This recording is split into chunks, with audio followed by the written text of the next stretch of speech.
In the quiet neighborhoods of Pine Grove, Ohio, the kind of town where porch lights stay on and neighbors greet each other by first name, no one suspected a monster was growing behind one of the beige suburban doors. This is the story of Eli Turner, a boy the world forgot to look at closely, and the sister who tried to save him until it cost her life. Eli was born in 1994, a quiet baby from the moment he arrived. He didn't cry much, didn't laugh much, didn't react to anything the way other children did. Fireworks, thunderstorms, loud arguments. He stared at them with the calmness of someone much older. But the strangest thing wasn't his silence, it was the way he reacted to pain. When he scraped his knees or pinched his skin, he smiled.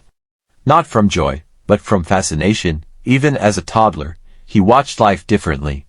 His parents worked long hours at the steel plant and supermarket. They loved him, but life never gave them time to understand the child they had.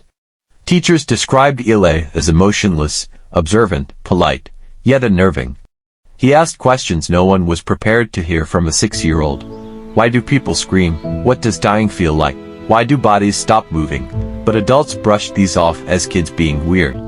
That was their first mistake. The only person who saw something deeper was his little sister, Lily. She came 2 years after Eli, warm, cheerful, bubbly, the kind of child who hugged strangers and offered her toys to kids who cried. And for reasons nobody understood, she adored her older brother with her entire heart. She followed him around the house like a shadow. Even though Eli barely spoke to her, when storms scared her at night, she climbed into his bed, wrapping her tiny arms around him while he lay stiff and unmoving.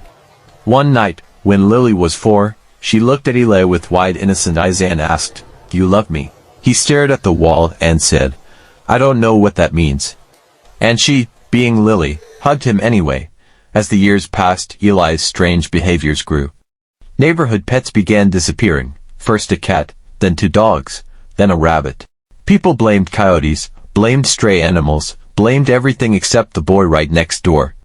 Meanwhile, Eli buried their bodies quietly in the woods behind the school, studying their silence like it was a science project. By 12, Eli had realized something frightening. Humans don't notice what they don't want to see.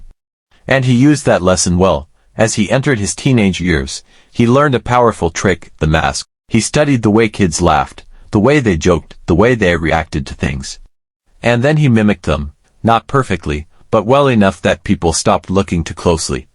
He became the quiet nice kid, polite, helpful, invisible. Inside, however, the storm was growing. He felt nothing for friends, nothing for classmates, nothing even for his parents. Lily was the only exception. She was older now, 12, then 13, still believing in her brother, still trying to pull him into the warmth of her world. She slipped drawings under his door, brought him cookies she baked with their mom, sat beside him at dinner even when he didn't speak a word. But she was also becoming more observant, and Eli's mask was beginning to crack. At 16, Eli crossed a line he could never return from. Behind a grocery store, a homeless man lay sleeping on flattened cardboard. No cameras, no witnesses, no one who would notice if he disappeared. Eli approached him not with anger, but with curiosity. He wanted to know, would killing a human feel different? It didn't. He hid the body under debris at a nearby construction site. Police called it a drug overdose, case closed, and Eli walked home without a single tremor in his hands. From 16 to 21, Eli perfected his craft. He killed for more times, always people on the margins of society. Always quietly, always cleanly. He left no patterns, no DNA, no connection. He wasn't killing for pleasure. He wasn't killing for power. He was killing simply because he didn't see humans as anything more than animals that talked. And through all of this, he never once considered harming Lily. She was the only person he allowed into his world. Not because he loved her, he still didn't know what love meant, but because she was familiar, constant, predictable, his only tether to normalcy. But even that tether began to fray. Lily grew suspicious. She noticed missing knives, odd stains on Eli's clothes, strange hours he kept, and the chilling emptiness in his eyes. She saw things her parents were too exhausted to notice. One afternoon, while putting laundry away, she found something under Eli's bed, a notebook. She opened it, Inside were pages filled with sketches. Not beautiful drawings, not artistic expressions, but the faces of dead people. Eyes half closed, mouths frozen mid-scream. Bodies positioned like broken dolls. Lily's heart dropped. She knew. She knew what she was looking at wasn't fiction. That night, Lily confronted him. She stood in his doorway, shaking, gripping the notebook in her hands. Tears streamed down her cheeks as she whispered, "Eli. What is this? What did you do? Please tell me this isn't real." Eli didn't panic. He didn't shout. He simply watched her. The way a scientist studies an experiment. "You shouldn't have looked," he said softly. She begged him to talk, to explain, to get help. She promised she wouldn't tell anyone. She promised she'd protect him. But for the first time in his life, Eli felt something unfamiliar: fear. Not fear of losing Lily, but fear that she now had the power to expose him, destroy his carefully crafted mask, and strip away the world he controlled. Lily loved him more than anyone ever would. And that made her a threat he couldn't ignore.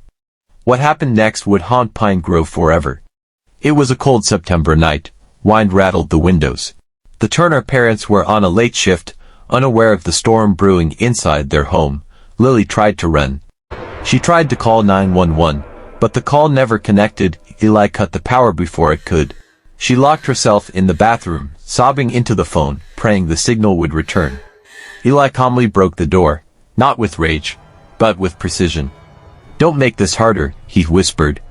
"Please, Eli," she cried. "I'm your sister."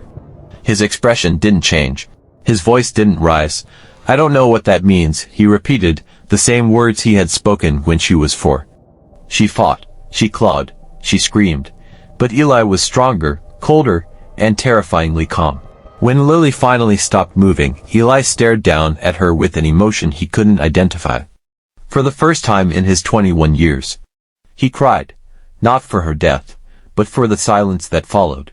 Because Lily's presence was the only thing that had ever connected him to humanity, even in the slightest way. And now, that last thread was gone. Eli tried to stage the scene as a break-in. He opened a window. He smashed a lamp. He thought he planned everything. But he made one fatal mistake. Lily's phone, the one she used to call 911, had automatically started recording the moment she tried to dial. Even though the call never went through, the audio saved, her screams, his voice. The struggle, the confession, all captured clearly.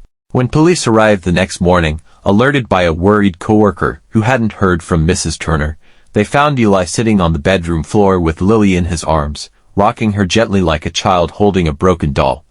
He didn't run, he didn't speak, he didn't resist. He just whispered, "You shouldn't have looked." The investigation that followed shocked the entire nation. The missing homeless man. The drifters, the notebook sketches, the timelines.